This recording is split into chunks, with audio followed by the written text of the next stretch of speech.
Sipas të dhënave më të fundit të cilat konfirmohen nga Instat, duke bërë një analizë të 10 muajve të këtij viti, ka patur një rënje të ndjeshme të prodhimit të bizneseve fason, po nga këto të dhëna, konfirmohet se Vlora është një nga qytetet me rënjen më të lartë të prodhimit në shumë biznese fason që vitet e fundit madje kanë mbyllur edhe dyert, dhe shumë të tjerë po shkojnë çdo ditë dhe më tepër, edhe si rrjedhojë mungesës së mbështetjes drejt falimentit. Rënja e prodhimit në bizneset fason në Vlorë vjen për shumë arsye, të cilat janë globale, por edhe zhvillime të vendit tonë. Rënja e prodhimit është ndikuar sigurisht nga mungesa e fuqisë punëtore. Emigrimi masiv i popullsisë ka ndikuar në uljen e ndjeshme të punëtorëve të këtij sektori.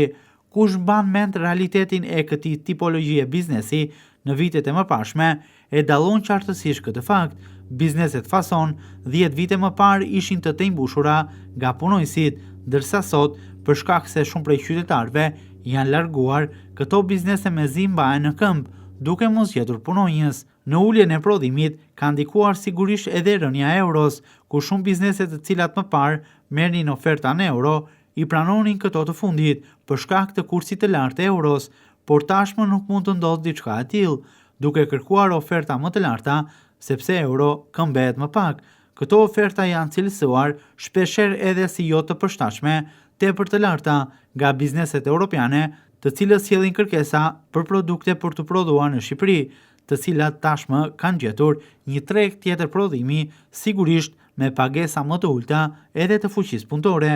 Ulja e prodhimit të bizneseve fason ndikon drejt për drejt edhe në largime nga puna të punojësve të mbetur të kësaj tipologjie biznesi, me 10 punonjës të cilët për shkak të mungesës së ofertës së prodhimit, kërkesës për prodhim janë pushuar nga puna përgjatë këtij viti. Madje ka patur përgjatë vitit edhe fasoneri që kanë shkuar drejt falimentit dhe shumë të tjera që thuajse po falimentojnë. Falimentimi tyre lë pa punë me 10 punonjës, falimentim që vjen edhe nga mos përballimi i kostove tepër të larta, një nga arsyet pse këto biznese mbyllen në Vlorë. Pagesat e taksave, tarifave vendore, energjisë elektrike, ujë të pishëm, faturat e mallit, pagat, siguracionet e punojësve i mbysin këto biznese, ku me prodhimet që bëjnë dhe fitimet që nxjerrin nuk i përballojnë dot këto të fundit. Këto biznese janë ndër më të pambështeturat ndër vite nga programet qeveritare, ku pavarësisht se mbajnë shumë veta në punë,